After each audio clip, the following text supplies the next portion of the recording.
Hey guys, tonight we wander behind the gilded doors of ancient Egyptian palaces, slipping quietly into the shadowy, whispered world of pharaohs, forbidden pleasures. You trudge softly across sun-warmed limestone floors, the scent of lotus and incense faint in the humid air, as secrets ripple beneath the calm surface of history. This isn't your usual royal biography. No grand battles or monumental pyramids tonight. Instead, you're invited into the sultry, sometimes scandalous private lives of those crowned by gods themselves. Be warned, some of these tales might make you raise an eyebrow or two. You probably won't survive this journey without a blush, or at least a chuckle. So, before you get comfortable, take a moment to like the video and subscribe, but only if you genuinely enjoy what I do here. And hey, while you're at it, drop your location and local time below. It's always fascinating to see who's listening as the world drifts off.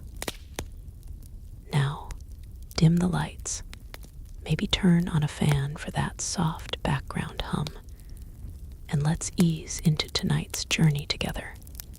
You stand at the threshold of a world where power, divinity, and desire are tangled in a shimmering web.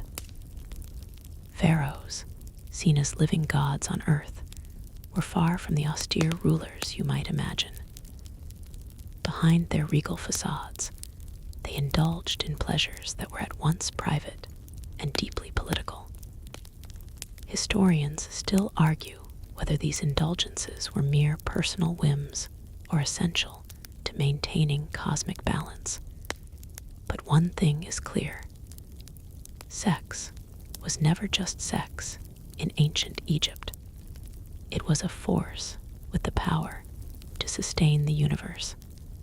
Consider the famous story of Pharaoh Ramses II, who, despite his imposing reputation as a warrior and builder, was said to have dozens of wives and hundreds of children.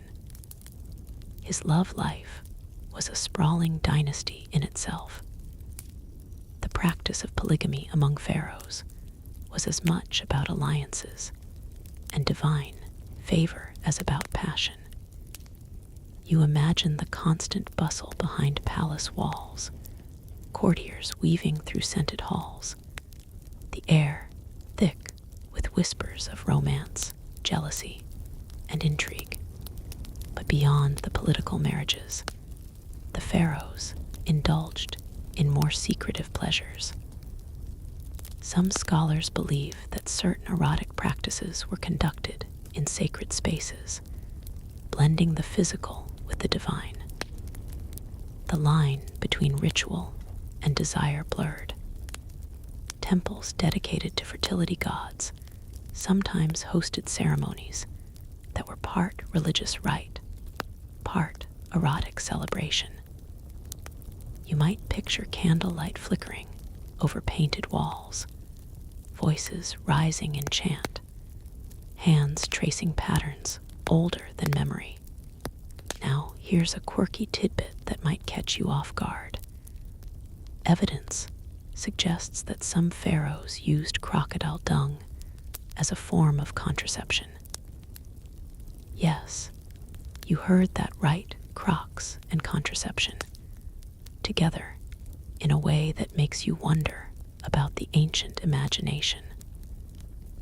While it sounds unpleasant, this odd method underscores how sexuality intertwined with everyday survival and medical experimentation.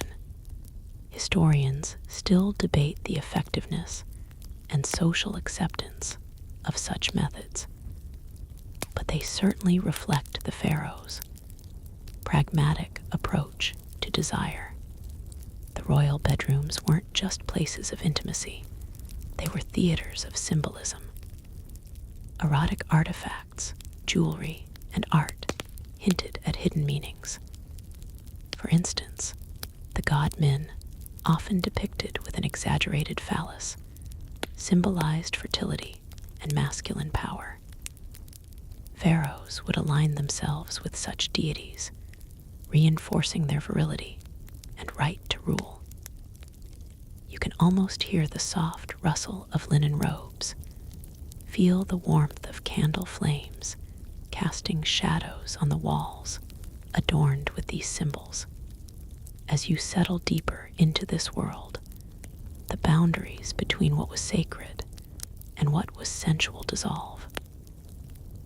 The pharaoh's life was a dance of divine mandates and earthly desires. Sometimes, their sexual acts were seen as reenactments of cosmic creation myths, an intoxicating blend of sex and spirituality. And yet, despite the grandeur and divine aura, these were humans after all, with quirks and foibles not unlike our own. The mixture of power and vulnerability made their sexual lives complex and deeply fascinating. You might wonder how it felt to be a ruler whose very essence was tied to fertility and pleasure, carrying the weight of both political alliances and personal longing. As you drift through these ancient chambers in your mind, remember that the stories we tell come from fragments, texts carved in stone, paintings faded by time, whispers captured in myths. Historians still argue whether some of these accounts reflect reality or serve more as symbolic narratives crafted for political or religious purposes. But the allure of the pharaohs, forbidden pleasures, remains, inviting you to explore a side of history as human as it is mysterious. Now imagine the scent of frankincense mingling with the heat of a desert night, the soft murmur of a lute echoing through halls, and the subtle play of shadows on gold and alabaster. This is the beginning of a journey into a world where love, lust, and power entwine beneath the Egyptian sun. Ready to step further inside, you drift seamlessly from the whispered secrets of palace pleasures into the mystic realm of sacred marriage rituals, where politics and passion merge beneath the heavy Egyptian sun. Imagine yourself standing in a temple courtyard, its walls echoing with the murmur of priests and nobles, the air thick with incense and anticipation. Here, the pharaoh doesn't just marry a consort, he weds the divine itself, embodying the eternal union between God and earth, sky and soil, chaos and order. This ritual, known as the sacred marriage, isn't your typical wedding. It's a performance meant to maintain cosmic balance and ensure the fertility of the land. Historians still argue whether these rituals were enacted literally or remained largely symbolic, but the evidence leans toward actual ceremonies where the pharaoh would ceremonially marry a high priestess embodying the goddess Hathor or Isis. This union represented not just love, but the pharaoh's role as intermediary between gods and humans, ensuring the continuation of life and the prosperity of Egypt. Picture the high priestess, draped in white linen and gold, her eyes lined with kohl, stepping toward the pharaoh with an almost ethereal grace. Their hands touch, symbolizing the union of heaven and earth, a joining that transcends the human and reaches into the divine. You can almost hear the soft hum of sacred chants rising, merging with the gentle flutter of ceremonial fans and the clinking of jewelry. Now, here's a quirky twist. Some scholars suggest that the ritual involved acts we might find eyebrow-raising today, perhaps even sexual union, performed in a context of sacred duty rather than personal pleasure. The notion that the pharaoh's sexual acts could be a ritualistic reenactment of creation myths is both fascinating and slightly surreal. Imagine the weight of such an act, charged with the responsibility of keeping the Nile flowing and crops growing. At the same time, these sacred marriages helped reinforce the pharaoh's authority and divine right to rule. It was a political performance with layers of meaning, merging governance with theology. And for the people watching or hearing of these rituals, it reaffirmed that their ruler was chosen and blessed by the gods, making rebellion unthinkable. Outside the temple walls, everyday Egyptians likely viewed these ceremonies with a mix of awe, curiosity, and maybe even envy. After all, who wouldn't want their love to be so powerful it could keep the universe turning? But the sacred marriage was strictly the pharaoh's privilege, a reminder that his body was not entirely his own, but a vessel for divine will. One detail that might amuse you. Some texts mention the exchange of symbolic gifts during these ceremonies, including elaborately carved phallic amulets and floral garlands, blending fertility symbolism with the pomp of statecraft. The imagery here is rich, colorful, and just a touch cheeky, reminding you that even the most solemn rituals had their playful moments. As you stand on the edge of this ritual world, imagine the scent of myrrh and lotus blossoms mingling with the dusty desert air, the distant calls of ibis birds weaving through the silence, and the feeling of something profound unfolding just beyond your reach. The sacred marriage rituals were more than political theater. They were acts of creation, passion, and power, woven tightly into the fabric of ancient Egyptian life.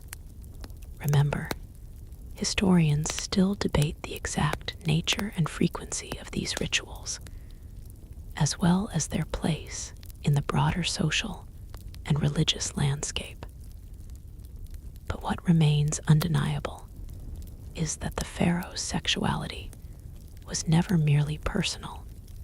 It was public, political, and divine, a mysterious force binding the land and its people together. And with that, you feel the gentle pull of time drawing you onward, deeper into the strange and captivating world of ancient Egyptian eroticism, where gods and mortals entwine in a dance as old as the desert sands. You glide effortlessly from sacred ceremonies into the tantalizing world of unusual aphrodisiacs favored by ancient Egyptian royalty, where the line between culinary delight and magical elixir blurs like desert heat on a shimmering horizon. Imagine yourself seated in a royal courtyard at dusk, the scent of exotic spices swirling in the warm air, as servants bring forth dishes and potions steeped in mystery and promise. The pharaoh's table was not only a place for sumptuous feasting, but also a laboratory of desire, where ingredients from across the known world combined to spark vigor and passion. Historians still argue whether some of these aphrodisiacs truly had the effects claimed, or whether their powers were mostly symbolic. But the recipes and rituals surrounding them reveal a fascinating glimpse into how the ancients approached love and lust. For example, frankincense and myrrh, famous for their incense-worthy aromas, were also believed to stimulate sexual energy when ingested or burned during intimate moments. You might picture the flickering flame of an oil lamp casting long shadows as the royal couple indulges in scents meant to awaken more than just the senses. One of the quirkiest aphrodisiacs on record involves a blend of exotic animal parts and rare herbs. Some texts mention the use of powdered ostrich eggshells mixed with honey and dates, thought to boost fertility and stamina. The idea of snacking on a honeyed eggshell might not sound appealing now, but for the pharaohs, such concoctions were serious business, almost like the ancient equivalent of a performance-enhancing smoothie. And of course, honey itself was prized not just for sweetness, but for its supposed medicinal and aphrodisiac qualities, making it a staple in royal love potions.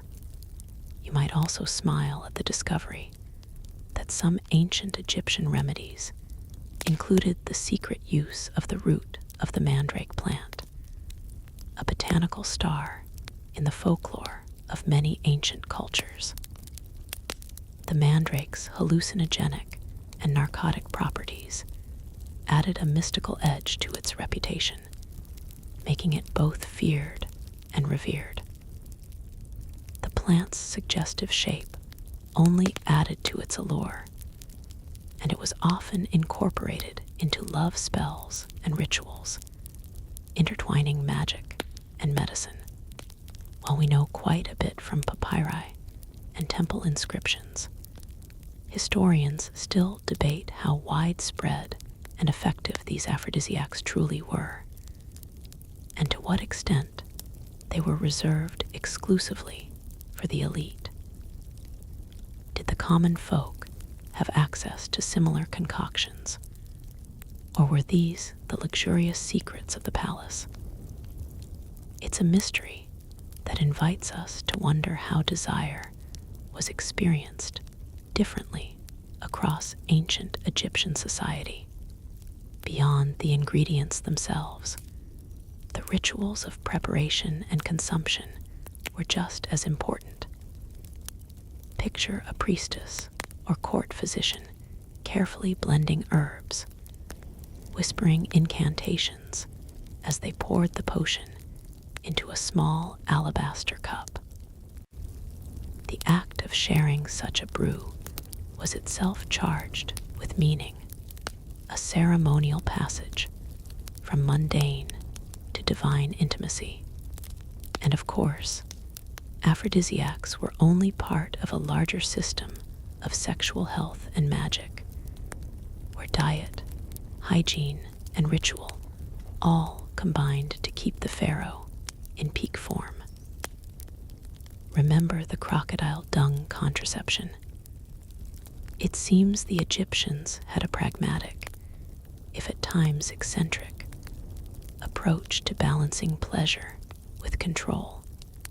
As the evening deepens, imagine the flicker of torchlight playing across jars of fragrant oils and dried herbs, the air thick with anticipation and ancient secrets.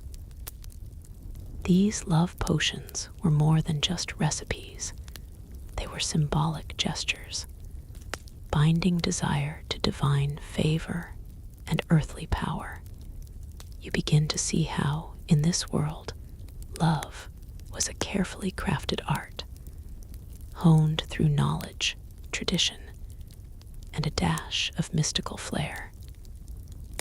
And with every sip of honeyed nectar, the line between the mortal and the divine grew ever thinner.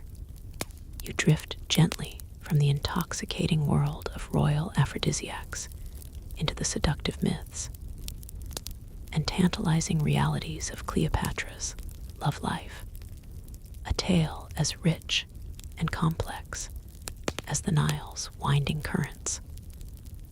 Imagine yourself sitting by the banks of that eternal river, the golden light of dusk filtering through papyrus reeds, as stories of Egypt's most famous queen unfold like a whispered secret carried on the warm breeze. Cleopatra VII, the last pharaoh of Egypt, has long been immortalized as a seductress of unparalleled charm.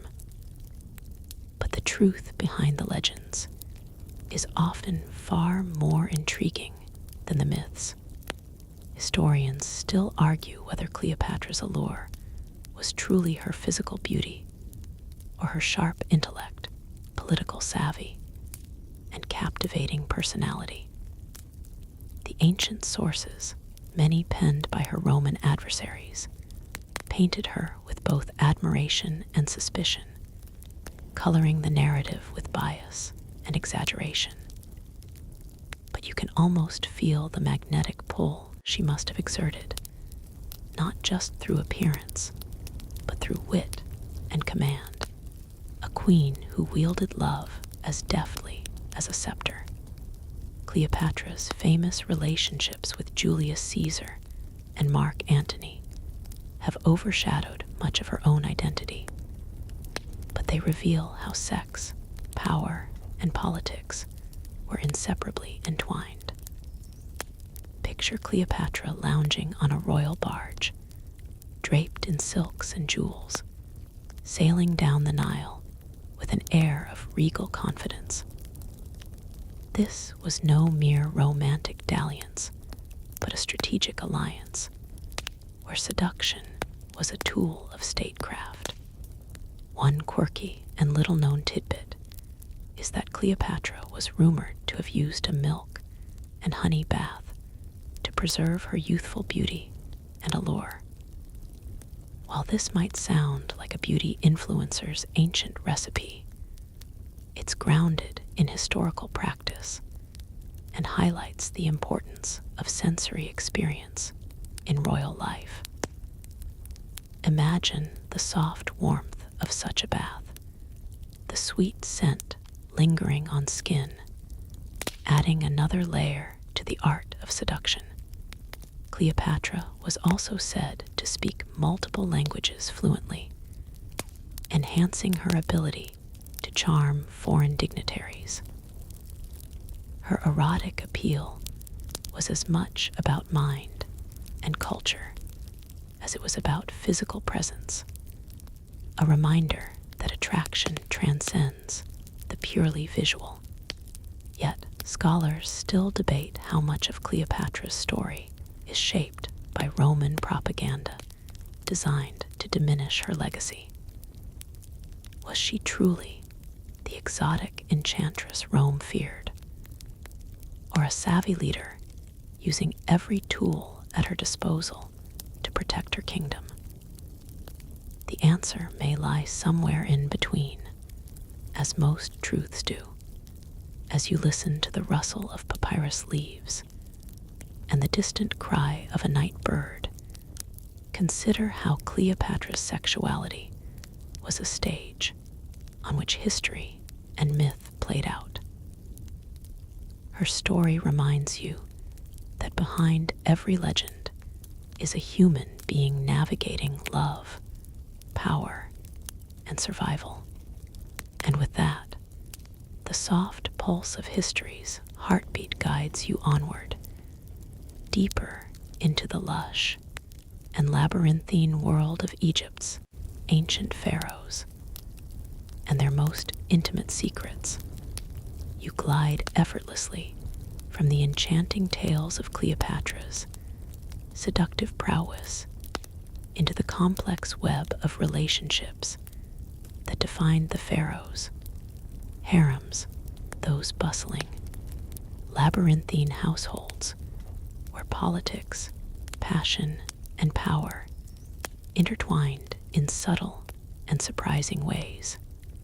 Imagine stepping into a grand palace wing, the scent of exotic oils mingling with the soft murmur of whispered conversations, the shuffle of silk robes, and the occasional burst of laughter or tension, each echoing stories of alliances forged and rivalries smoldering beneath the surface.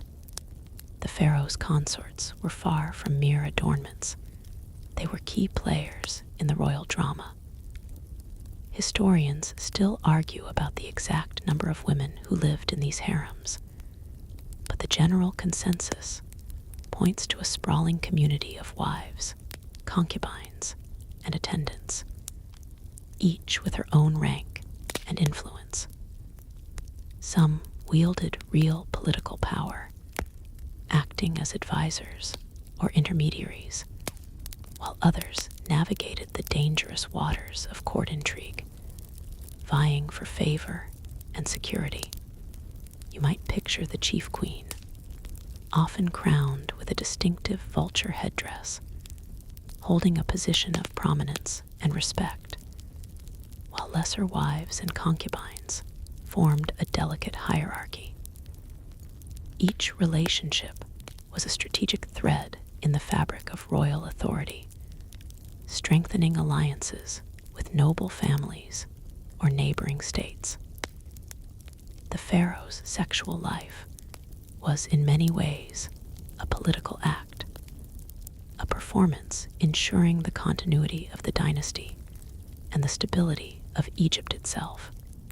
One quirky tidbit: some pharaohs reportedly had male companions who served as both entertainers and favorites, blurring modern lines of gender and sexuality.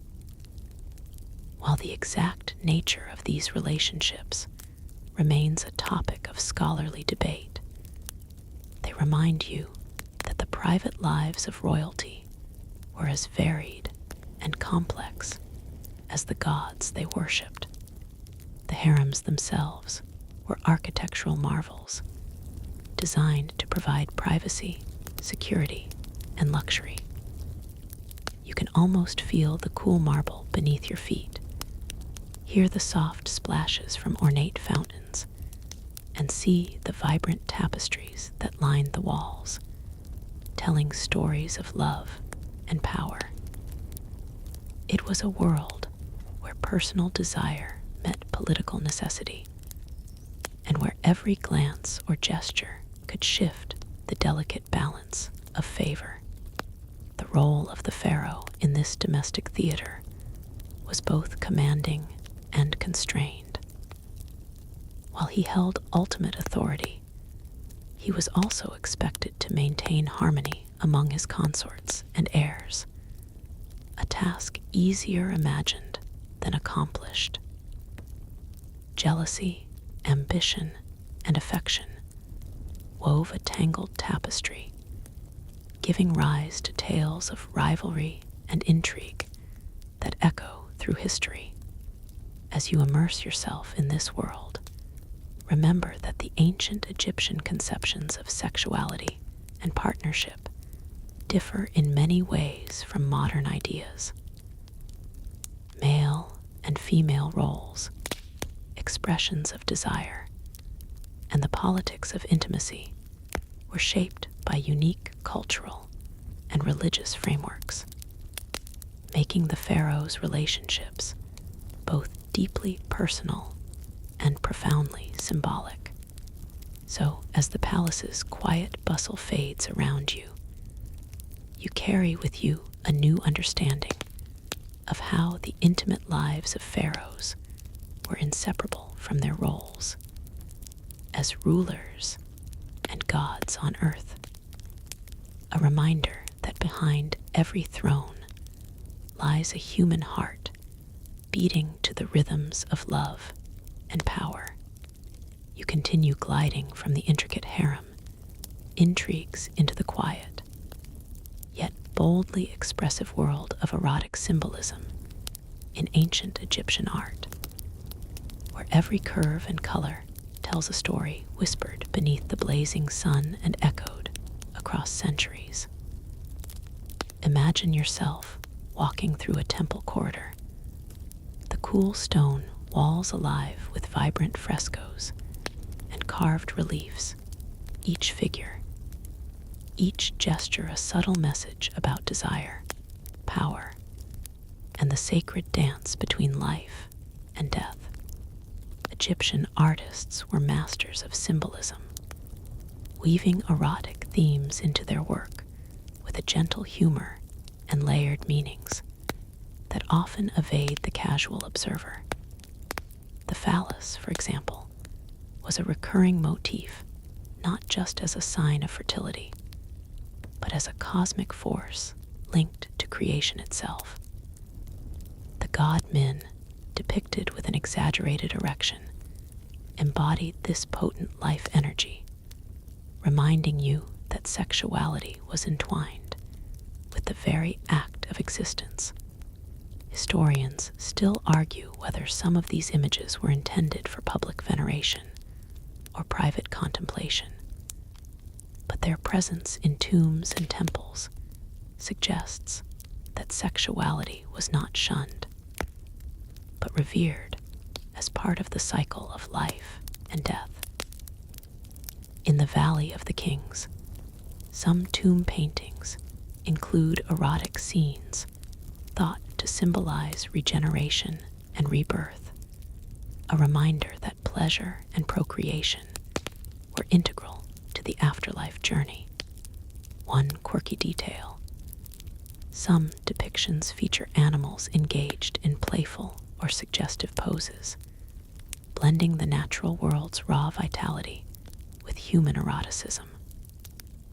The Nile crocodile, revered and feared, sometimes appears in symbolic art linked to fertility, while the ibis, associated with the god Thoth, carries subtle allusions to knowledge and sexuality.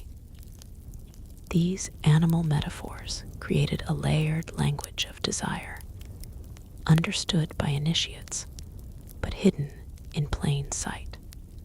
You might chuckle at the discovery that certain amulets worn by the living and placed with the dead featured explicit imagery, phallic charms intended to protect and empower, showing that the Egyptians weren't shy about celebrating sexual vitality. These talismans were believed to ward off evil and promote fertility, acting as intimate guardians for body and spirit. As you trace your fingers along the cool stone, you sense the artist's playful nods and reverent gestures, a visual vocabulary blending the sacred with the sensual. The placement of these images within tombs and temples invites you to consider how eroticism was a force woven into both the mundane and the divine. Yet the subtlety of these symbols leaves room for interpretation. Were they meant to comfort, to inspire, or to remind the living of their duties to the gods? Historians debate the intentions behind these images, highlighting how much of ancient Egyptian thought remains tantalizingly elusive. As the corridor fades behind you, the echo of painted lovers and divine figures lingers, a gentle reminder that in ancient Egypt, sexuality was a sacred thread in the tapestry of life, woven with care, mystery, and a hint of cheeky irreverence. You glide from the vibrant world of erotic art into the shadowy beliefs surrounding sex and the afterlife, where intimacy is not left behind, but transformed in the mysterious journey beyond death. Imagine yourself wandering through a dimly lit tomb, the air heavy with the scent of embalming spices and ancient dust, walls adorned with hieroglyphs whispering secrets of rebirth and eternity. In this place, sex is not simply a worldly act, but a vital force ensuring the soul's safe passage and continued existence. The Egyptians believed that the afterlife mirrored life on earth, and just as the living needed food, shelter, and companionship, so too did the deceased. Historians still argue whether the sexual imagery and references found in tombs were literal guides for the afterlife or symbolic gestures of fertility and regeneration. But the consensus leans toward the idea that sexual union was essential to rebirth and the continuation of the cosmic order. Consider the god Osiris, ruler of the underworld and symbol of resurrection. His story, filled with death and renewal, includes his union with Isis, whose magical powers revive him. Their sacred coupling was thought to renew life itself, reflecting the cycles of the Nile and the seasons. You can almost hear the quiet chants of priests invoking this powerful myth as they prepared the deceased for their journey. One quirky detail is that some tomb paintings depict couples in intimate poses, possibly to ensure that the deceased would enjoy love and pleasure in the afterlife. These images, often stylized and serene, remind you that even death could not extinguish desire. It's as if the Egyptians recognized that love and intimacy were as eternal as the soul. The use of fertility symbols, such as lotus flowers and the ankh, the symbol of life, appears frequently in funerary art, reinforcing the idea that sex was deeply connected to vitality and immortality. These symbols decorated coffins, burial goods, and even the walls of mortuary temples, weaving a narrative of hope and continuity. Interestingly, some scholars suggest that sexual magic rituals were performed during funerary ceremonies to protect and empower the deceased. This idea brings a new layer to the rituals you imagined earlier, where the physical and spiritual blended seamlessly. Imagine the solemn flicker of torches, the scent of burning oils, and the rhythmic beat of drums as priests invoked the forces of love and life to guide the dead safely.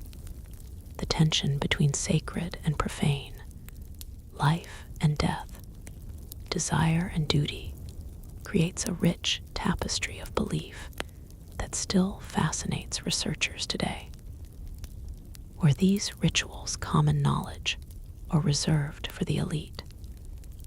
Did they reflect popular beliefs, or were they more the domain of temple priests and pharaohs?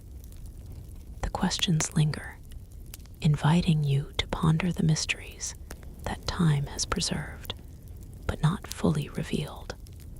As you move away from the tomb's quiet embrace, the sense of eternity and passion entwined lingers with you, a reminder that for the ancient Egyptians, sex was not just mortal pleasure, but a sacred force weaving life, death, and rebirth into an unbroken circle.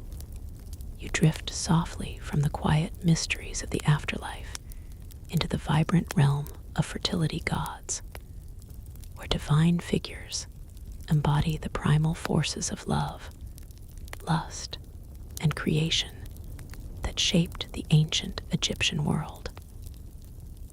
Picture yourself in a sun-dappled temple courtyard, surrounded by towering columns carved with images of gods, whose powers extended into the intimate spheres of human life. Here, fertility was not just about crops or livestock, but about the very essence of existence, flowing through gods, humans, and nature alike. Among the most fascinating of these deities is Min, the god of fertility and male sexuality, often portrayed with an unmistakably erect phallus, a symbol of generative power and vitality. His festivals, celebrated with raucous music and dance, included rituals that might make a modern audience blush, but were perfectly natural expressions of life-affirming energy. You can almost hear the beat of drums and the laughter of celebrants echoing through time. Historians still debate how literally these rituals were enacted, whether participants engaged in overt sexual acts, or if the ceremonies were symbolic performances designed to invoke divine favor. But what's clear is that fertility gods like Min were central to both state and personal religious life, bridging the gap between cosmic order and human desire. Another key figure is Hathor, goddess of love, beauty, and music, who also oversaw fertility and childbirth. Often depicted as a cow or a woman with cow horns, Hathor's nurturing aspects complemented Min's raw masculine energy, creating a divine balance. Temples dedicated to her were vibrant centers of celebration and sensuality, filled with music, dance, and offerings. A quirky detail comes from the Festival of Min, during which it was customary for participants to offer phallic-shaped cakes or amulets, blending humor and reverence in a way that might surprise you. These tokens were believed to carry protective and fertile powers, making the sacred accessible and playful. The role of these fertility gods extended beyond mere symbolism. They were invoked in daily life, medical remedies, and love magic. Priests acted as intermediaries, performing rituals to ensure the fertility of the land and the people, highlighting how sex, spirituality, and survival were inseparable in ancient Egypt. As you soak in the warm sunlight filtering through the temple, imagine the mingling scents of incense and fresh flowers, the vibrant colors of painted walls, and the joyful sounds of music and chanting. These sensory details bring to life a world where sexuality was embraced as a vital, sacred force, celebrated openly and without shame. Yet, the deeper you look, the more you realize how fertility gods were also guardians of balance and morality. Their worship included codes of conduct and taboos, reminding followers that sexual energy must be respected and channeled properly to maintain harmony. Historians still debate how the worship of these deities evolved over time, and how their rituals influenced or were influenced by neighboring cultures. But what remains undeniable is that these gods personified the mysteries and marvels of human sexuality in all its complexity. As you step away from the temple, the echoes of celebration and sacred laughter follow you, a reminder that love and fertility were divine gifts to be cherished and honored. You drift gently from the vibrant celebrations of fertility gods into a quieter, more enigmatic realm, pondering the evidence and debates surrounding queer pharaohs, those rulers whose desires may have challenged the conventions of their time.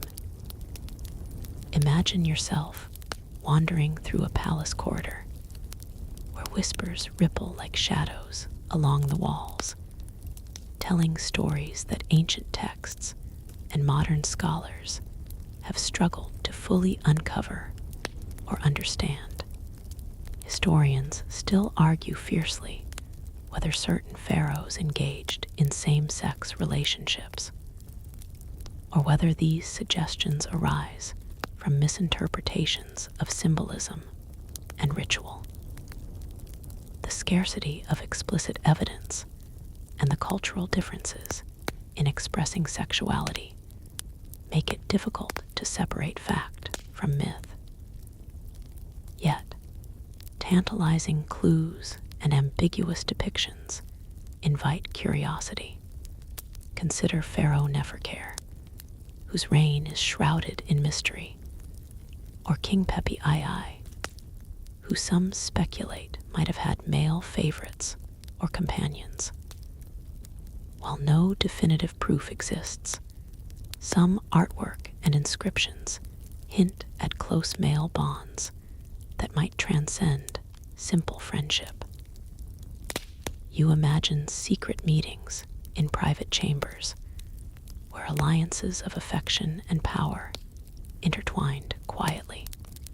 One quirky and fascinating detail involves the god Seth, a complex figure often associated with chaos, but also with non-normative sexuality.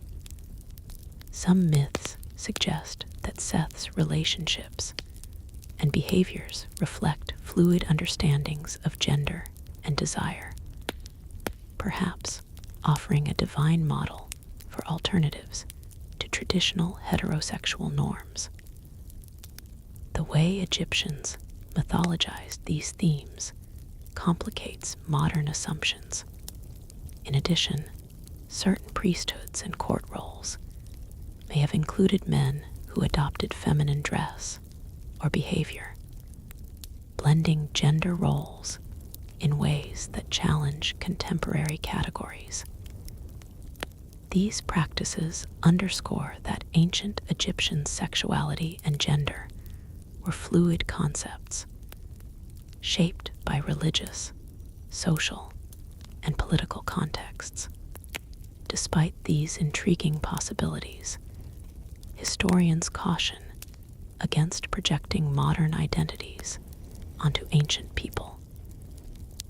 The categories we use today, gay, bisexual, transgender, did not exist in the same way, making the interpretation of evidence a delicate endeavor.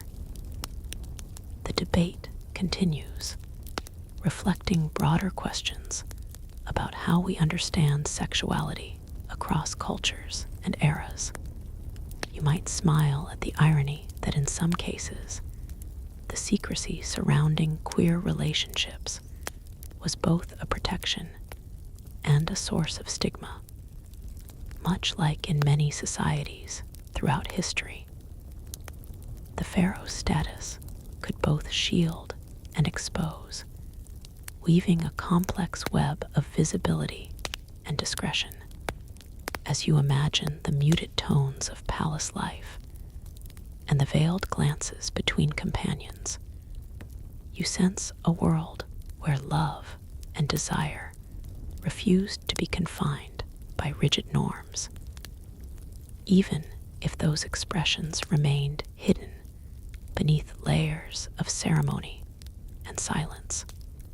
This glimpse into the possible diversity of pharaonic sexuality enriches your understanding of ancient Egypt's humanity, a civilization both familiar and profoundly mysterious. where desire was as varied as the shifting sands. You gently ease from the mysteries of queer pharaohs into the whispered world of love spells and magic, where desire was both a potent force and a delicate art, shaped by words, rituals, and the unseen powers that ancient Egyptians believed permeated every corner of life. Imagine yourself seated in a quiet chamber, the flicker of a single oil lamp casting soft shadows on walls covered with glyphs and sketches, while a priest or priestess murmurs incantations meant to capture hearts and ignite passions. Love magic was woven into the fabric of daily life, blending practicality with spirituality. Historians still argue about the extent to which these spells were effective or symbolic, but their prevalence in papyri and artifacts speaks to a culture deeply invested in influencing attraction and relationships through mystical means. You picture the careful crafting of a love charm, an amulet inscribed with powerful symbols, dipped in oils and herbs, then placed secretly to enchant a desired person. One quirky detail involves the use of Eye of Horus motifs in love spells, believed to protect the caster while enhancing their allure. These symbols were sometimes accompanied by instructions to recite specific verses at certain times of day, showing a sophisticated understanding of ritual timing and cosmic harmony. You imagine a softly whispered prayer at dawn, words fluttering like a secret breeze meant to sway fate. Love spells could range from gentle invitations to fervent commands, reflecting the full spectrum of human desire. Some included ingredients like honey, milk, or even the saliva of a beloved, underscoring the tangible, intimate connection between magic and the body. The rituals might involve baths, offerings, or the crafting of dolls, early forms of sympathetic magic intended to influence the heart and mind. While the use of love magic was widespread, it wasn't without its controversies. Some texts warn against misuse, suggesting that manipulating someone's will could lead to spiritual or social consequences. This tension reveals a culture balancing the human urge to desire with ethical and religious boundaries. You might chuckle at the fact that some love spells sound surprisingly familiar, with phrases akin to modern-day love letters or poetry, reminding you that human yearning is timeless. The Egyptians' blend of humor, reverence, and hope shines through these ancient incantations. As the flickering light dims and the chamber falls silent, you're left with a sense of magic threaded through the everyday, an ancient acknowledgement that love, in all its mystery, is a force both powerful and tender. This journey through love spells reveals a civilization where sexuality, spirituality, and magic danced together, creating a tapestry of desire as intricate as the hieroglyphs themselves. You drift gently from whispered love spells into the tactile world of phallic objects and amulets, those curious artifacts that ancient Egyptians carried, wore, and revered to boost sexual power and protection. Imagine yourself holding a small carved piece of faience or stone, smooth and cool beneath your fingertips, shaped unmistakably like the symbol of masculine vitality. These objects were far more than mere ornaments. They were imbued with sacred significance and practical purpose. Historians still debate the exact contexts in which these phallic amulets were used. Were they primarily for fertility, protection against evil, or expressions of religious devotion? The evidence points to all of these, suggesting a complex and layered meaning. You can picture a young man or woman slipping such a charm beneath their clothing before a significant ritual or hoping for conception. The talisman serving as a tangible link between human desire and divine favor. One quirky tidbit is the existence of oversized phallic stelae and statues found near temples, which might seem startling to modern eyes, but were everyday reminders of life's creative force. These larger-than-life symbols were not just shock value. They represented cosmic power and were often associated with gods like Min. Imagine the sight of one towering phallus standing sentinel beside a sacred shrine, an eternal emblem of fertility and protection. The craftsmanship behind these amulets ranged from simple carvings to intricate designs inlaid with precious stones or glazed in vibrant colors. Each detail was deliberate, meant to enhance the charm's potency. You can almost feel the reverence with which these objects were handled, and the care taken to activate their powers through rituals. Interestingly, some phallic amulets were worn by women as well as men, highlighting the fluidity of sexual symbolism in ancient Egypt. Women might carry these to protect fertility or ward off infertility, underscoring the shared importance of sexual vitality across genders. The amulets also served a protective function against what Egyptians called the evil eye, or malevolent spirits thought to harm reproductive health or sexual potency. Their presence was a safeguard, a talismanic barrier in a world where unseen forces were as real as the sun's heat.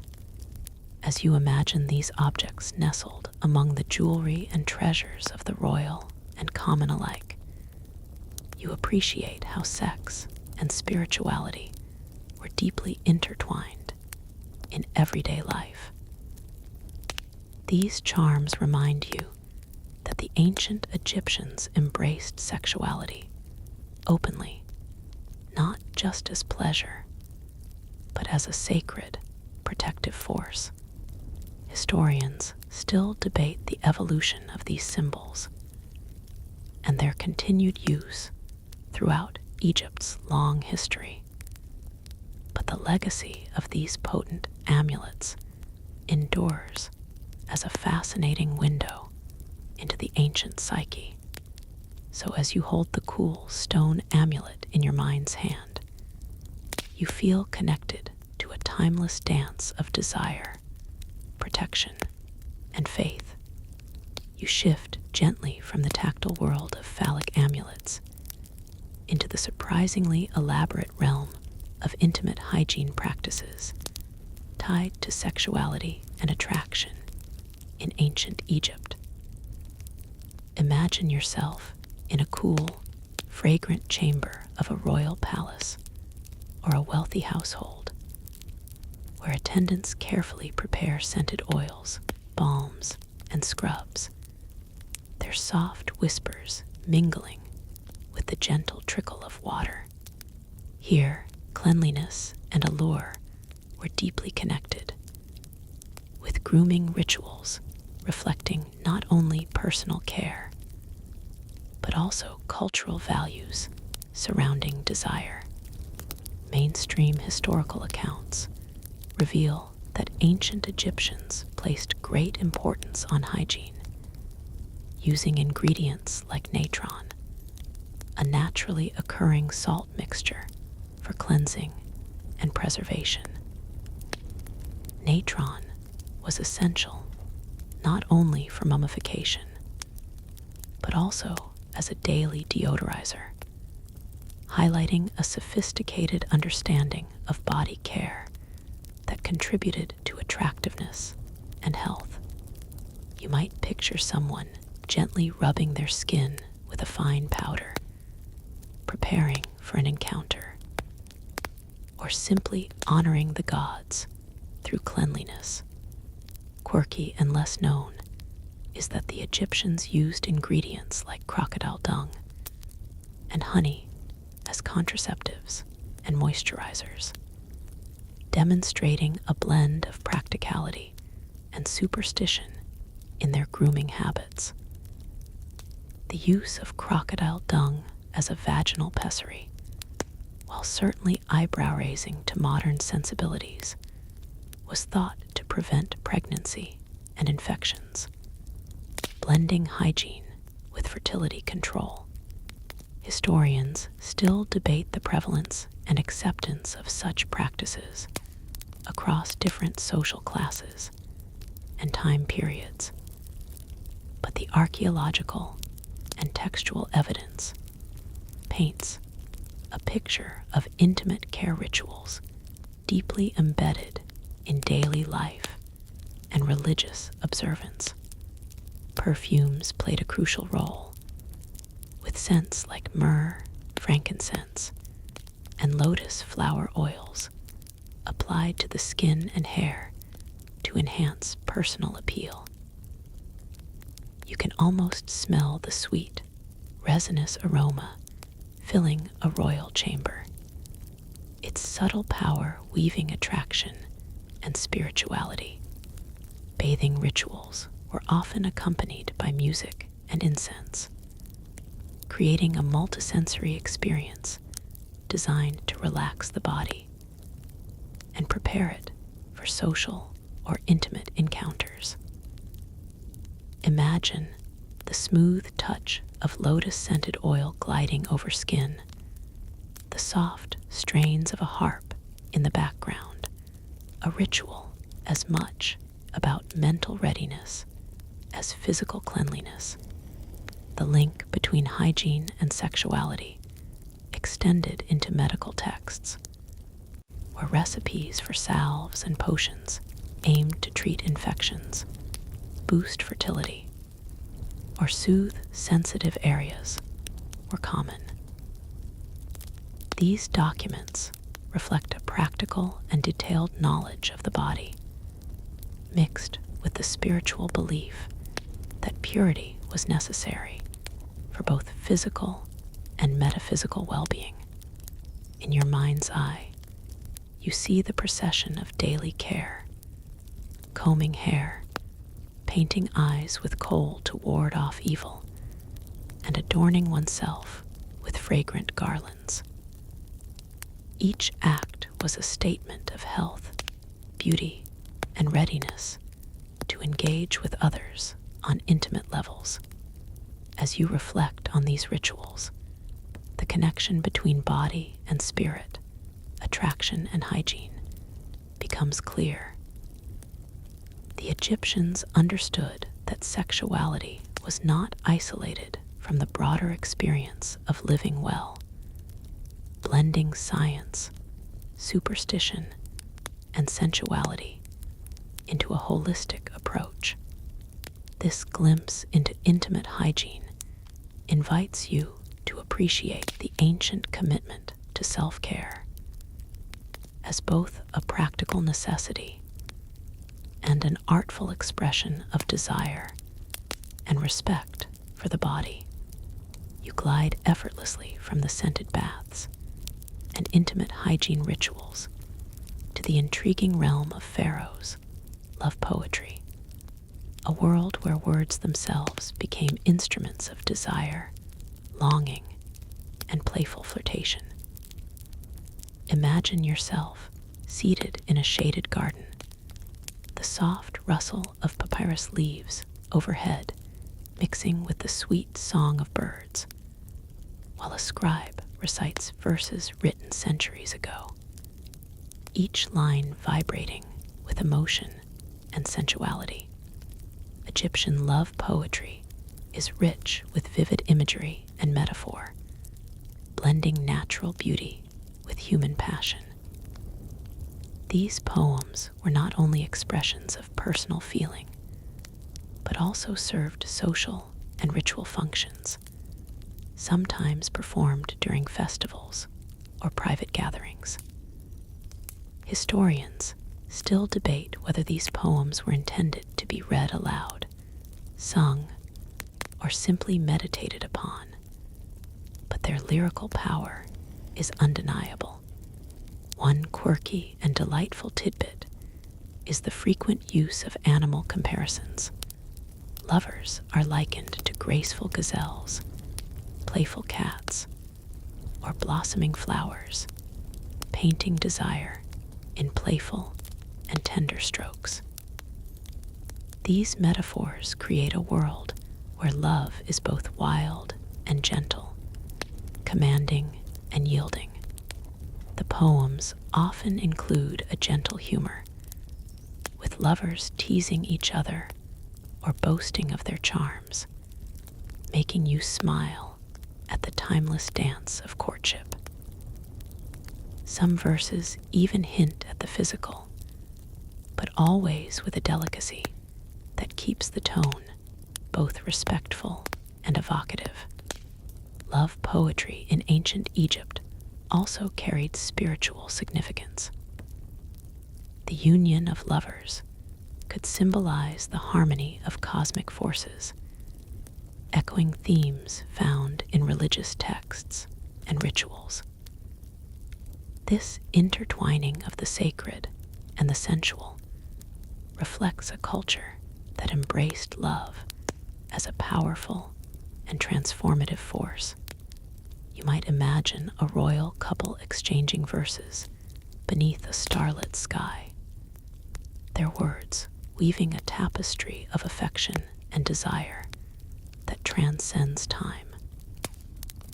The act of reciting or sharing poetry became an intimate ritual in itself, deepening connection and understanding. Historians still argue about how widely these poems were circulated and who their primary audience was.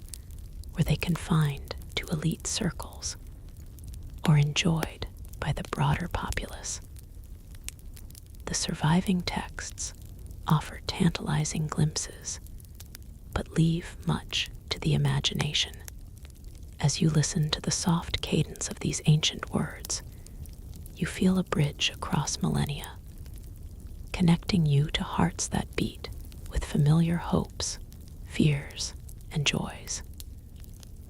The poetry invites you to consider love not just as an act, but as an art crafted with care, humor, and reverence. And so, with the fragrance of lotus and the melody of ancient voices in your mind, you continue drifting deeper into the intimate, complex world of pharaohs and their loves.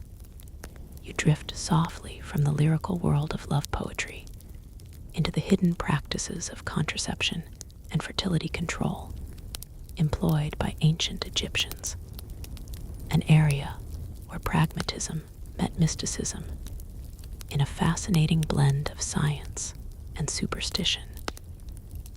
Picture yourself in a modest household kitchen or a temple laboratory where a priestess or healer carefully mixes potions and powders, balancing effectiveness with sacred ritual.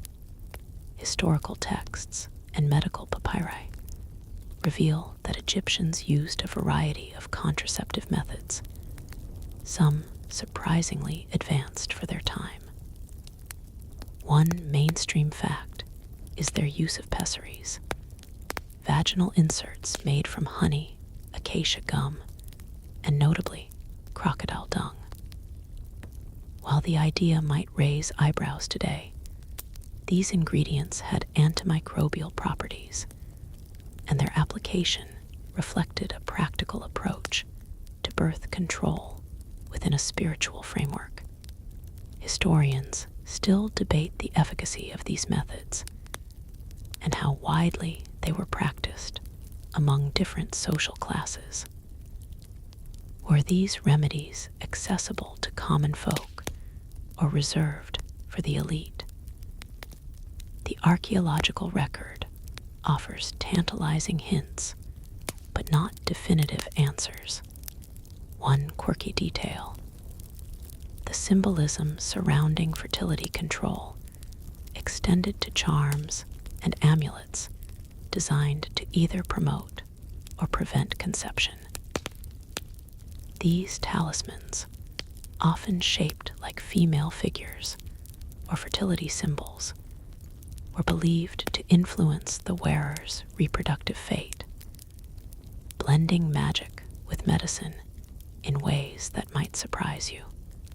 The Egyptians' approach to contraception was holistic, incorporating diet, herbal remedies, and ritual cleanliness. For example, some recipes involved drinking mixtures of herbs believed to regulate fertility, while others recommended timing intercourse with lunar cycles, showing an early understanding of natural rhythms. This pragmatic yet mystical approach reflects a culture that embraced human sexuality as a natural and manageable part of life. The tension between desire, responsibility, and divine will shape these practices, illustrating the complex moral and social fabric surrounding reproduction. As you imagine the careful preparation of these contraceptives, you feel a connection to the timeless human desire to control fate, balance pleasure with consequence, and seek harmony with the forces of nature and the gods. The evidence reminds you that ancient Egyptians were not merely passive recipients of fate, but active participants in shaping their lives, blending knowledge, faith, and hope in their intimate choices. This glimpse into ancient contraception offers a nuanced perspective on sexuality, one that honors both its joys and its challenges, echoing across the centuries to our modern world. You glide softly from the pragmatic world of contraception into the fascinating rituals surrounding childbirth and postpartum care in ancient Egypt, a time when the miracle of new life was celebrated with both reverence and a touch of practical wisdom. Imagine yourself in a humble home or royal chamber, the air thick with the scent of herbs and incense as midwives chant protective spells and prepare the mother for the transition into motherhood. Childbirth was considered both a natural and sacred event, closely tied to the divine forces governing fertility and life. The goddess Taweret, depicted as a hippopotamus with feline and crocodile features, was the fierce protector of mothers and infants, embodying the powerful, sometimes chaotic nature of birth. Historians still argue over the exact roles midwives played and the extent of medical knowledge available.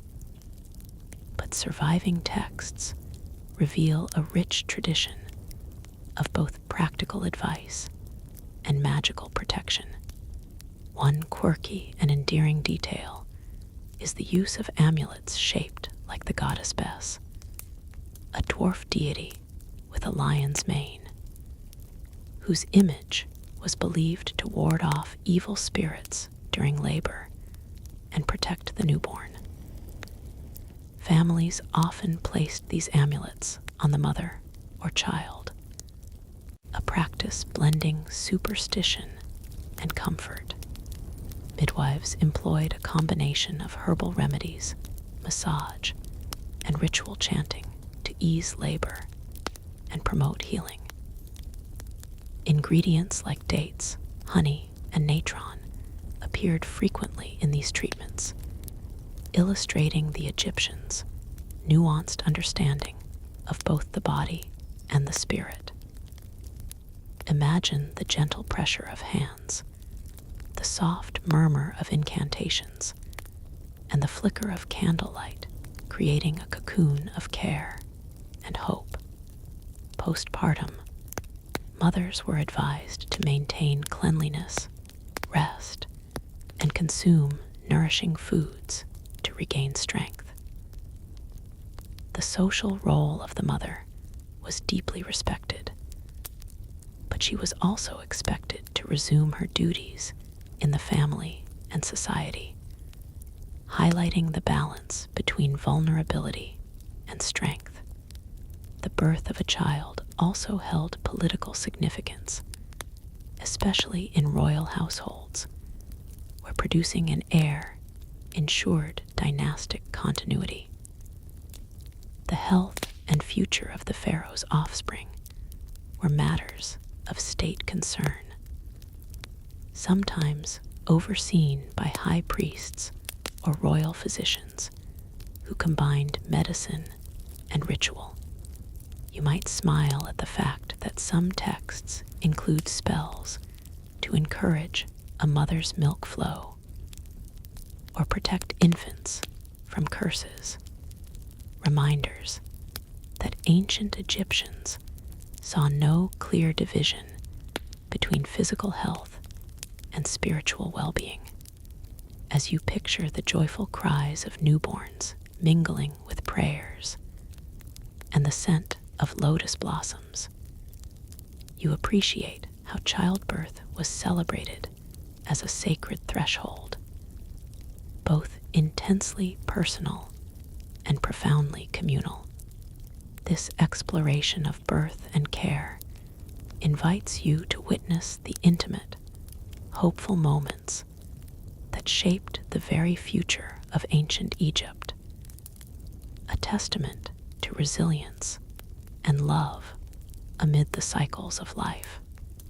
You drift from the tender moments of childbirth into the shadowed domain of royal sexuality and scandal, where desire, power, and betrayal collided behind palace walls.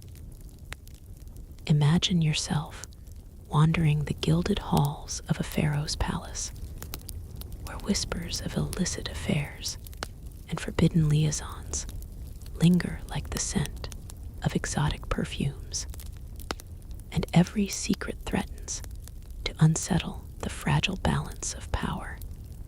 While mainstream history often glosses over these tales, surviving records and rumors reveal that the intimate lives of pharaohs were far from spotless.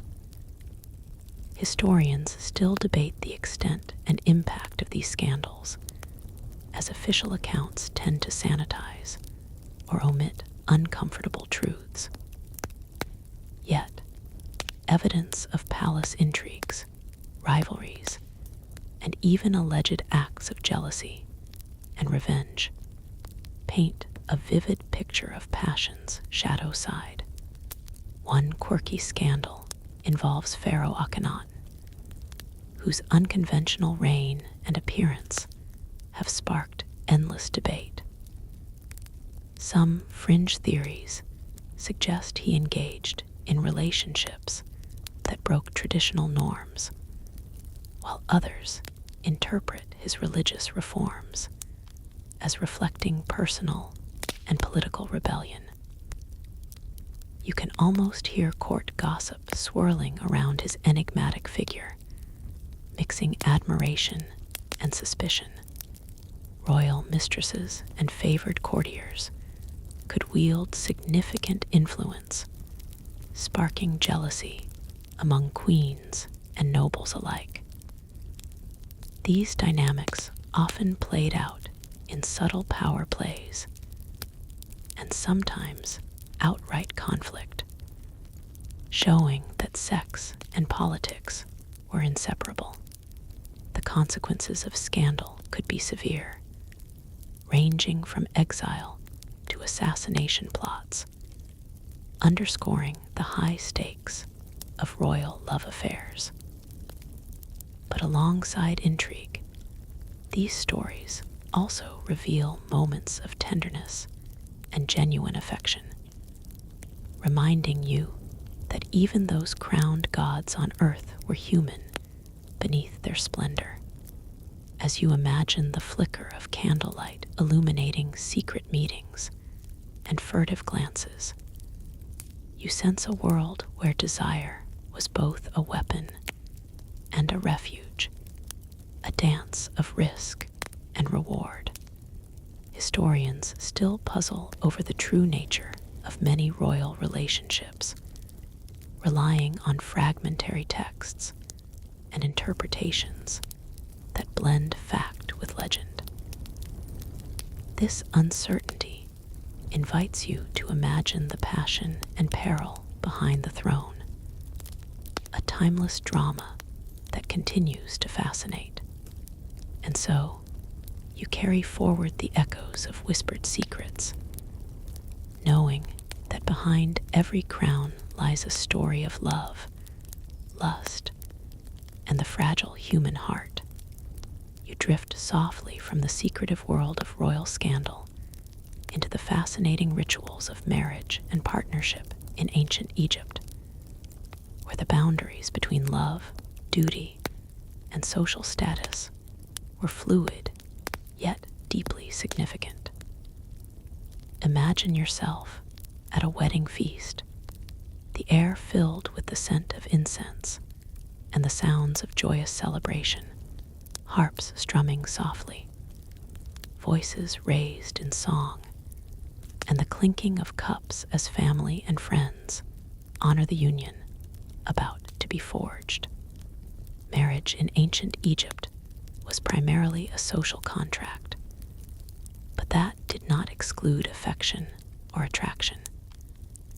Historians still argue over the rituals involved, whether there were formal ceremonies, or if marriage was more informal and based on mutual agreement and community recognition.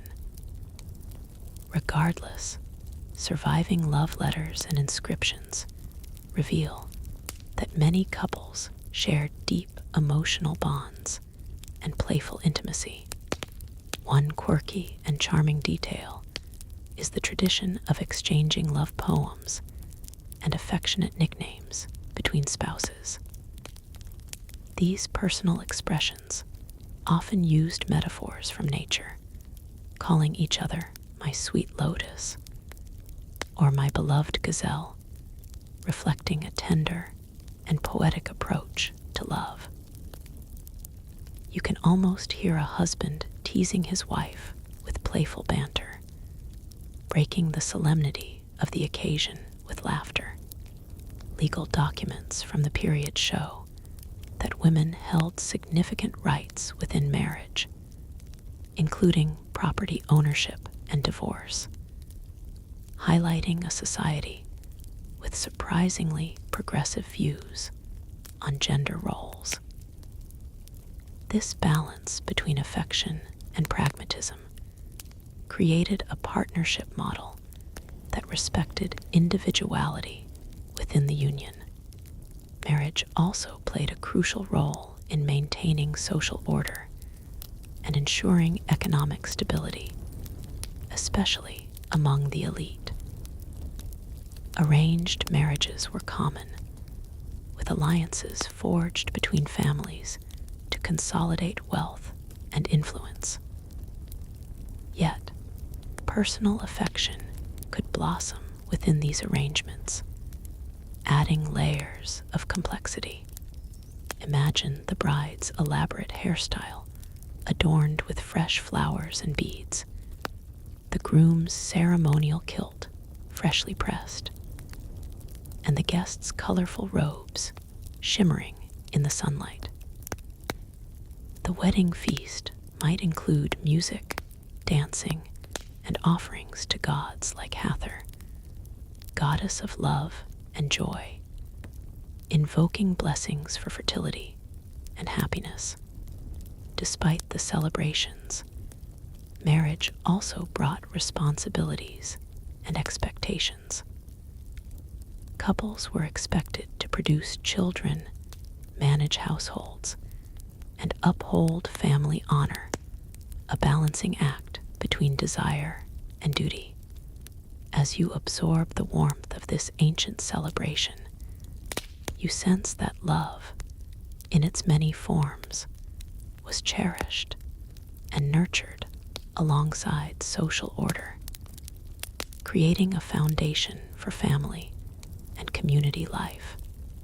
Historians continue to explore how these customs evolved over Egypt's long history, inviting you to imagine the joys, challenges, and nuances of partnership in a world both distant and deeply human.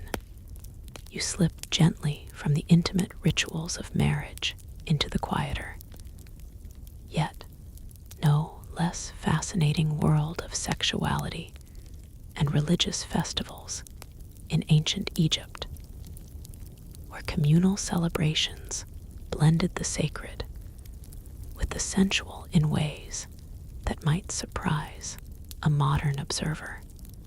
Picture yourself amid a bustling festival, the air alive with music, dancing, and the mingling scents of incense, flowers, and sweat. A vibrant tapestry of human experience, honoring gods and goddesses tied to fertility and love. One of the most famous festivals was the Feast of Min, a boisterous celebration of fertility and virility held annually in the city of Akhmim. Participants engaged in ritual dances, songs, and offerings meant to invoke Min's potent creative powers.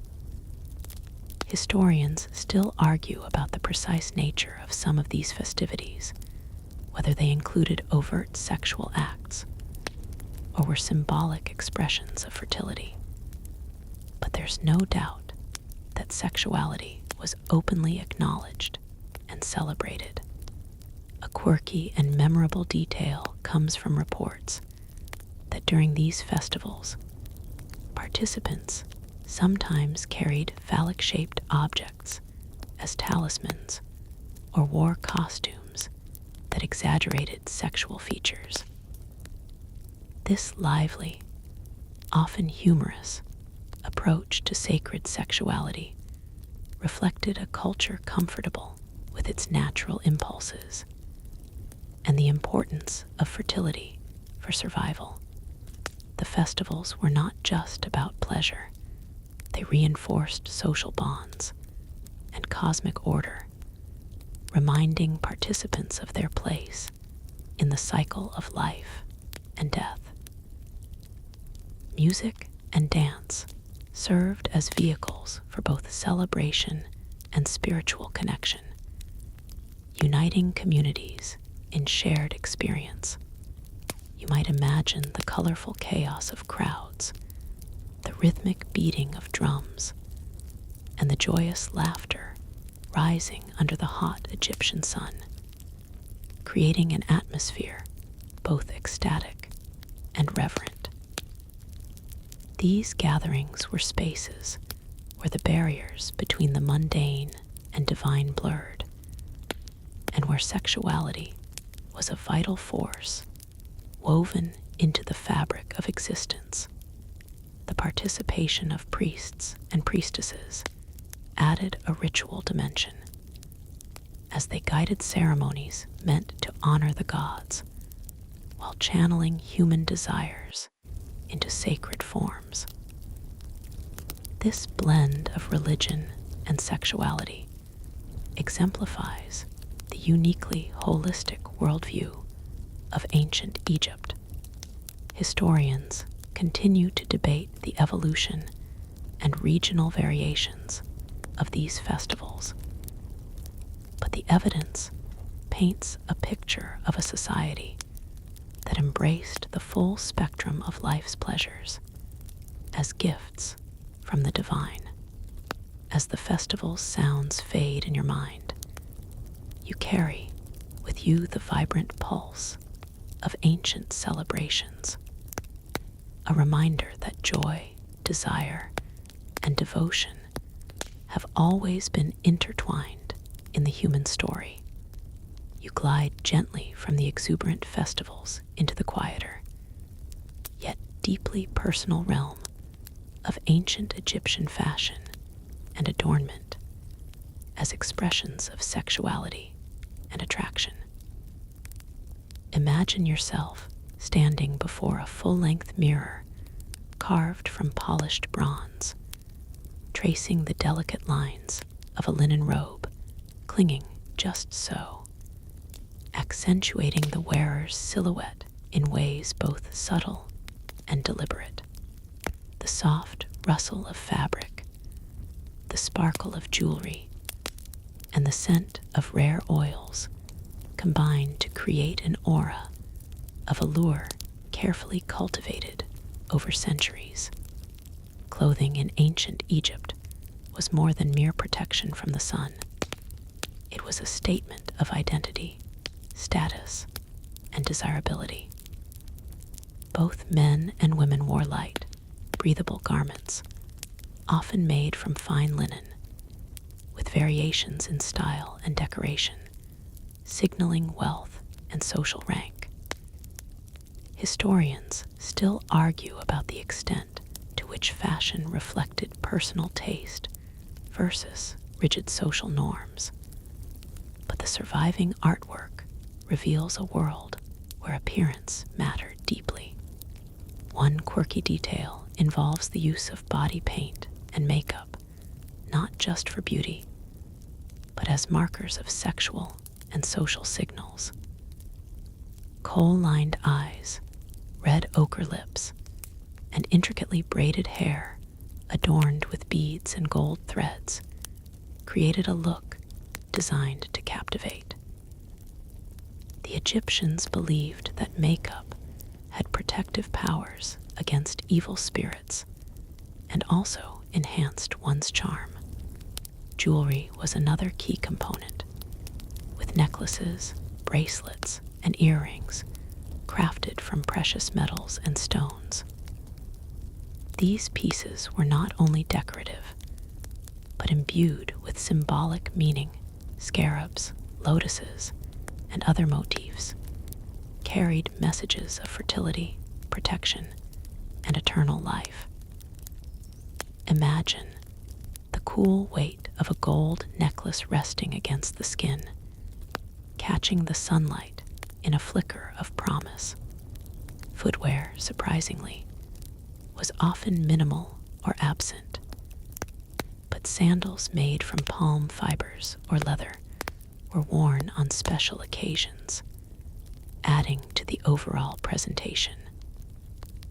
Perfumes and scented oils completed the ensemble, creating an invisible yet powerful layer of attraction. Fashion also played a role in courtship and ritual, with certain colors and styles reserved for specific events or social interactions. Bright hues could signal vitality, while sheer fabrics hinted at sensuality without overt exposure, demonstrating a nuanced understanding of allure. You might chuckle at how some pharaohs favored elaborate wigs and makeup so much that they practically wore their own personal beauty salons, showing that vanity and desire are timeless human traits. The intricate relationship between fashion, sexuality, and spirituality in ancient Egypt invites you to see clothing as both armor and invitation, a language spoken silently but clearly across generations.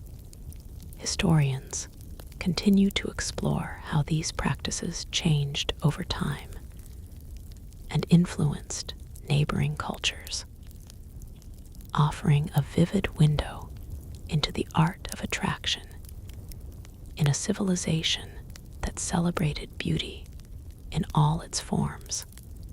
As you step away from the mirror's reflection, the echo of silk rustling and fragrant oils lingers, a reminder that desire is woven into the very fabric of life.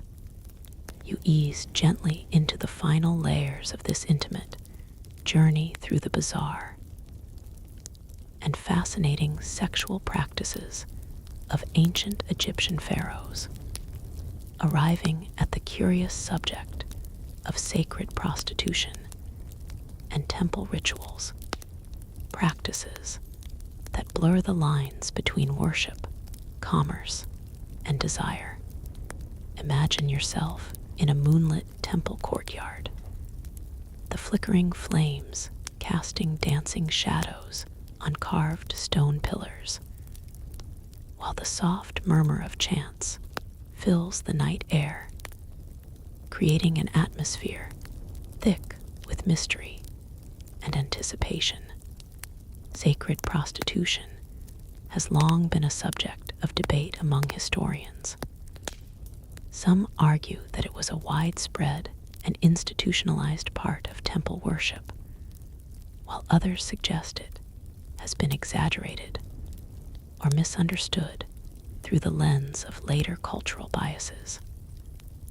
Historians still argue whether certain priestesses engaged in sexual acts as part of their religious duties, or if these were symbolic, ritualized performances designed to honor fertility gods and ensure cosmic balance. One quirky fact is the existence of specific titles for women associated with temple rituals, sometimes translated as sacred harlots or temple dancers, whose roles may have included sexual services, but also encompassed music, dance, and the maintenance of sacred spaces. These women occupied a liminal space, both revered and marginalized, reflecting the complex interplay of sexuality and spirituality. The temples of goddesses like Hathor and Isis were centers of fertility worship, where rituals often involved symbolic acts of union, representing the creative powers of the divine. These ceremonies could include elaborate dances, offerings, and blessings aimed at invoking the gods' favor on crops, people, and the land. You might find it intriguing that some ancient texts reference payments or gifts given to these temple women, suggesting an economic dimension to their roles, blurring the boundaries between sacred duty and livelihood. This intersection raises fascinating questions about agency, choice, and social status. The role of sacred sexuality was deeply embedded in the Egyptians' worldview, where the creative act was both a physical and spiritual force necessary for maintaining Ma'at, the cosmic order and harmony. These rituals reminded participants of their connection to the divine and the ongoing cycles of life. As the temple quiets and dawn begins to soften the night's shadows, you feel the lingering presence of these enigmatic practices, an echo of a time when sex, worship, and survival were intertwined in ways both mysterious and profound. This final glimpse draws together the many threads of desire, power, and belief you've explored, leaving you with a richer, more nuanced understanding of a civilization where sexuality was never just private, it was sacred. As your journey through ancient Egypt's secret world of sexuality slowly comes to rest, you find yourself surrounded by the soft hues of twilight, the sun dipping gently below the horizon like a final sigh of day. The stories you've heard of gods and pharaohs, love and mystery fade into a tranquil quiet, their edges softened like the pages of a well-loved book closing gently in your hands. You might feel a warm calm settling over you, a gentle reminder that desire, in all its forms, is a timeless and natural thread woven through the human experience.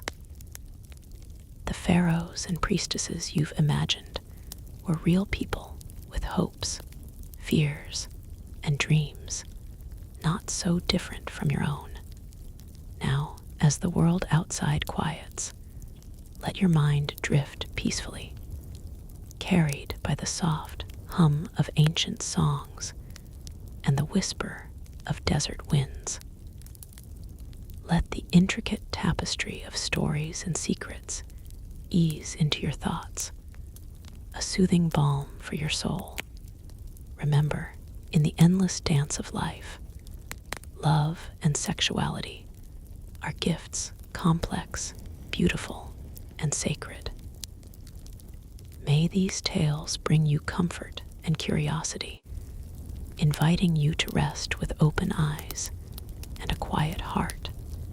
You slip quietly from the public displays of sexuality into the more intimate and enigmatic world of tattoos and body art among pharaohs and the Egyptian elite. Imagine yourself tracing the subtle lines of ink beneath the soft linen of a royal robe, symbols etched into flesh like secret maps of power, protection, and desire. Historical records show that tattoos were not just decorative, but carried magical and symbolic significance. Pharaohs and high-ranking individuals may have used body markings to invoke divine favor or mark important life events. Historians still argue about how widespread tattooing was among the elite, and whether the designs carried explicit sexual meanings or served broader protective purposes. One quirky detail is that some tattoo patterns include stylized depictions of sexual organs or fertility symbols, blending artistry with sensual power. For example, images resembling the lotus flower, a potent emblem of rebirth and sexuality, appeared in tattoo designs, suggesting a deep intertwining of body, spirit, and sexuality. The process of tattooing was likely ritualized, involving sacred inks made from natural pigments, applied by specialized priests or artisans.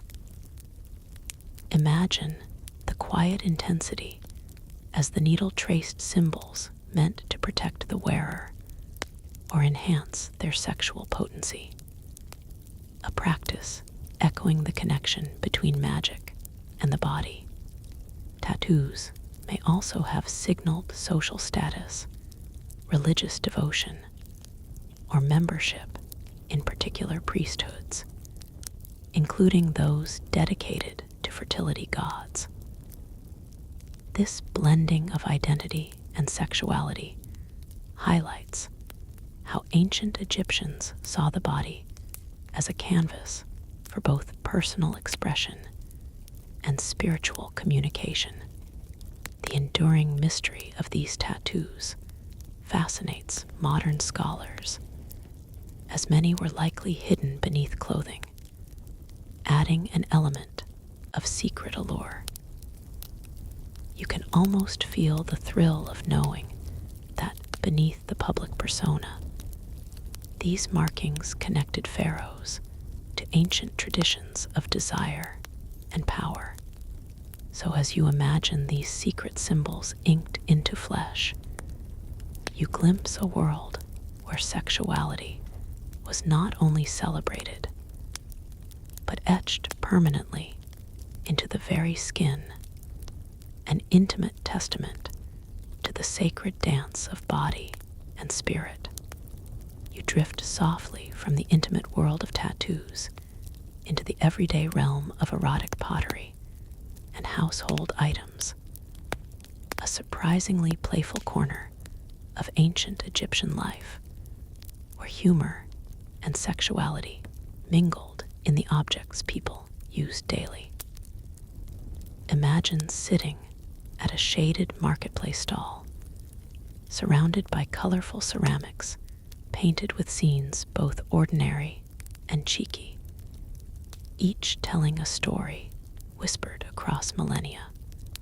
Archaeologists have uncovered a variety of pottery and small household items adorned with risque or humorous imagery, figures engaged in flirtatious poses, exaggerated phallic symbols, and playful caricatures that might bring a sly smile even today. Historians still argue about the extent to which such items were considered taboo, or if they were simply part of a light-hearted approach to sex and humor in private life. One quirky detail involves ceramic oil lamps shaped like female figures with accentuated curves, blending function with sensual form. You can almost imagine the warm glow of the lamp, casting soft shadows, setting a cozy and intimate mood for a household gathering. These items weren't limited to the elite. They've been found in commoner homes, suggesting that sexuality and its playful expressions permeated all levels of society. This widespread presence speaks to an openness about desire and laughter that might surprise those who think of ancient Egypt as strictly formal and solemn. Erotic motifs also appeared in amulets and personal jewelry, serving both as protection and as conversation starters, perhaps a subtle wink in a social setting. You might chuckle at the thought of ancient Egyptians sharing jokes and stories about these objects, much like modern humor around sexuality. Beyond humor, these images reinforced fertility and vitality themes central to Egyptian culture, blending fun with serious spiritual and social functions. The blending of art, function, and sexuality reveals a culture comfortable with the pleasures and realities of the human body. As you hold an imagined ceramic cup etched with flirtatious figures, you connect to a shared human desire to find joy and laughter in life's intimate moments, a timeless reminder that humor and sex have always danced together in the human experience. You gently glide from playful household items to the strict world of sexual taboos and punishments in ancient Egypt, a realm where desire met the firm hand of law and and social order. Imagine yourself in a shadowy courtroom, or hearing the hushed tones of village gossip as stories unfold about forbidden loves, betrayals, and the consequences of crossing invisible lines drawn by tradition and divine law. Mainstream historical records reveal that ancient Egypt had clear sexual prohibitions. Incest among certain relatives was taboo, though some royal incest occurred for dynastic reasons. Adultery was harshly punished, and public indecency could lead to social disgrace or legal penalties. Historians still debate the rigidity and enforcement of these laws across different periods, but the texts and legal documents make clear that sexuality was closely monitored to maintain Ma'at, the cosmic order. A quirky and surprising detail is that some punishments involved ritualistic humiliation rather than physical harm. Offenders might be paraded publicly wearing embarrassing garb, or given menial tasks, blending justice with social shaming. This method reflected the Egyptian belief that restoring balance involved correcting social relationships as much as punishing the body. Adultery, particularly by women, was taken seriously and could result in fines, divorce, or worse. Yet, the law also recognized male indiscretions differently, revealing a gendered double standard. These legal norms underline the intersection of sexuality, gender roles, and power. Incestuous relationships were generally forbidden among commoners, but tolerated or even encouraged within royal families to preserve bloodlines. This paradox highlights the complex and sometimes contradictory nature of Egyptian sexuality and politics. You might raise an eyebrow at laws regulating modesty and behavior in public spaces, rules forbidding explicit speech or gestures in sacred precincts, emphasizing the blending of morality and religion. Despite these restrictions, Egyptian literature and art often explored forbidden loves and transgressions, suggesting that the boundaries of desire were a source of fascination and tension. As you absorb the echoes of ancient judgments and whispered scandals, you sense a society striving to balance human passion with order and divine will, a delicate dance still familiar today. Historians continue to explore how these taboos evolved, inviting you to ponder the timeless interplay between freedom and constraint in the realm of sexuality. You glide gently from the stern realm of taboos into the healing hands of ancient Egyptian physicians, exploring the fascinating world of sexual health remedies prescribed to pharaohs and the elite.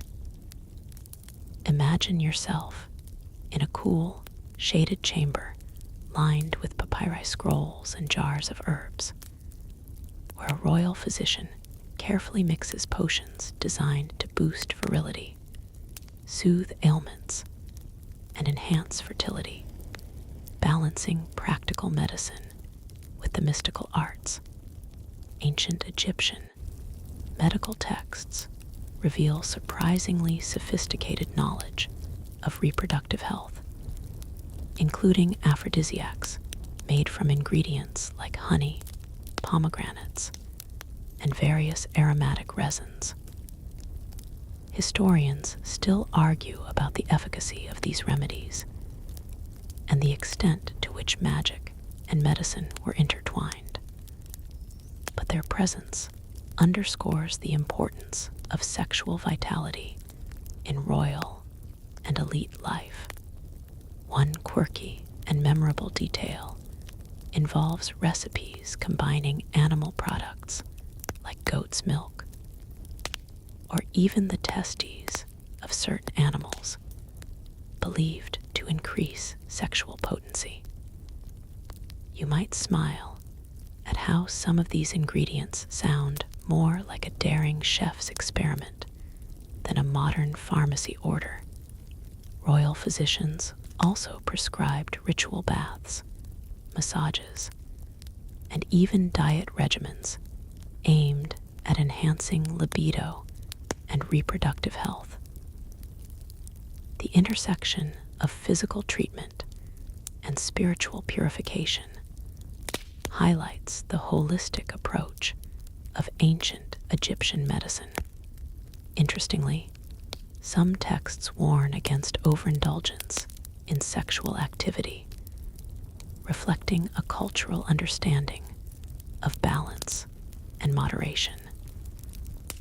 These admonitions show that even in a culture famed for its sensuality, restraint was valued.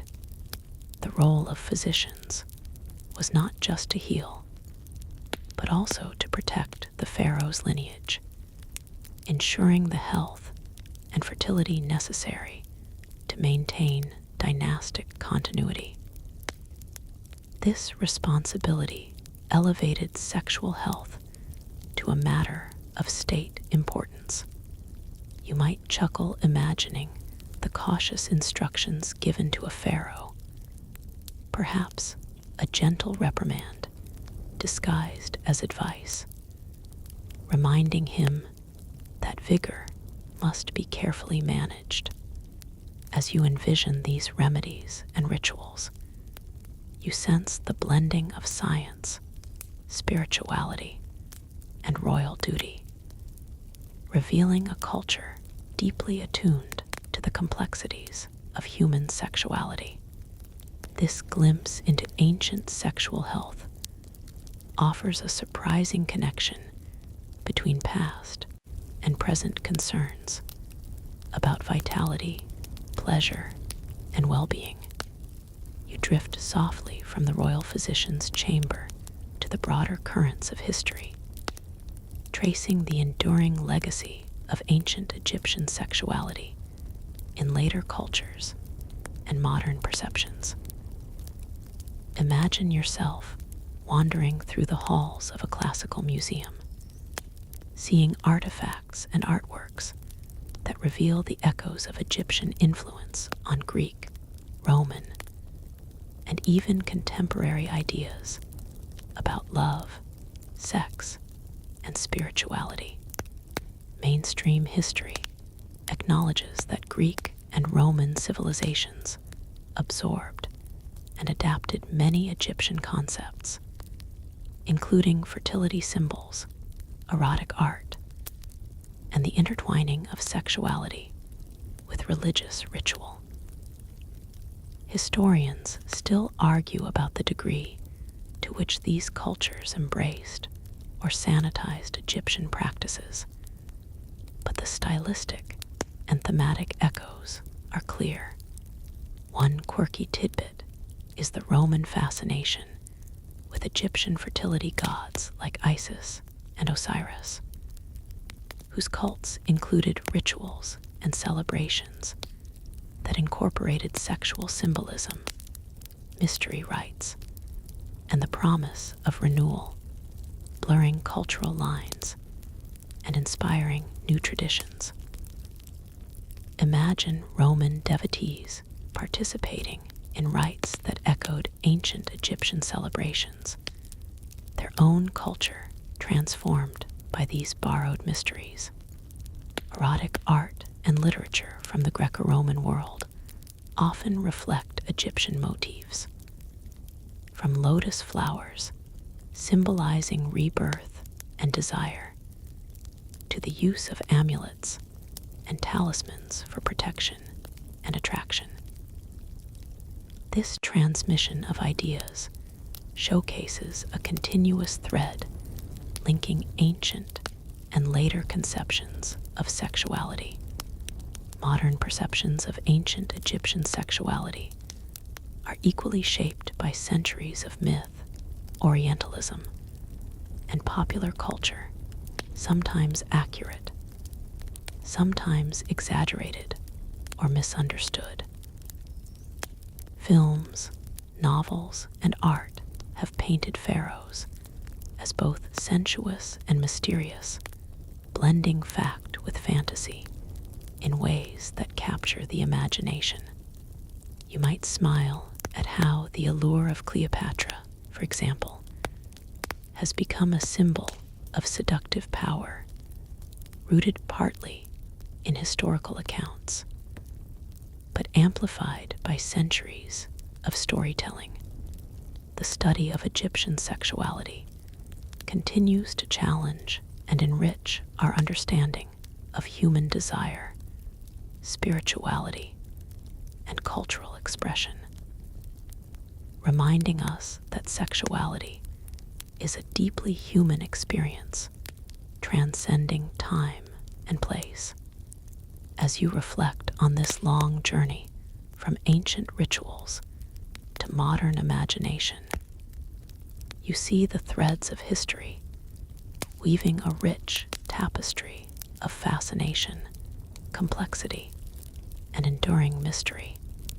And so, the story of ancient Egyptian sexuality remains alive, inviting you to explore, question, and dream.